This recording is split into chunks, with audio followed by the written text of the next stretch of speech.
ৰক্ষা বন্ধন স্পেচিয়েল এটা ৰেচিপি আপোনালোকৰ ওচৰত শ্বেয়াৰ কৰিম বুলি ভাবিছোঁ, যিটো হেল্ডিও হয়, টেষ্টিও হয়। এতিয়া মই গাখীৰ লৈ লৈছোঁ, আপোনালোকে ল' ফেট মিল্ক ল'ব পাৰে।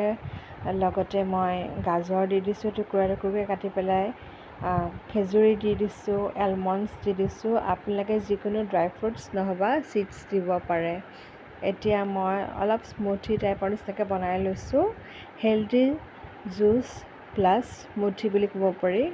এনেকৈ আপোনালোকে কেতিয়াবা বনাই খাব পাৰে।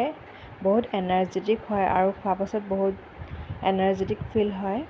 এতিয়া মই গাৰ্নিচিঙৰ কাৰণে মই ডেটছ ব্যৱহাৰ কৰিছোঁ, লগতে এলমণ্ডছ, মাখানা। আপোনালোকে মাখানাটো ৰ'ষ্ট কৰি দিব পাৰে আৰু লগতে যিকোনো আচলতে ফ্ৰুটছ, বিশেষকৈ ড্ৰাই ফ্ৰুটছ আপোনালোকে দিব পাৰে। আৰু মই ড্ৰাই ফ্ৰুটছৰ ভিতৰত ইয়াত মই কাজু দি দিছোঁ আৰু ব্লেক ৰেচিনছো দি দিছোঁ, লগতে খেজুৰি আৰু চুহুৰা ইত্যাদি। যিকোনো ড্ৰাই ফ্ৰুটছ দিব পাৰে আপোনালোকৰ বিশেষকৈ ফেভাৰিট যিখিনি, পাম্পকিন চিডছো দিব পাৰে। মোৰ ৰেডি হৈ গ'ল। ৰেচিপিটো যদি ভাল লাগিছে কমেণ্ট ছেকশ্যনত জনাব।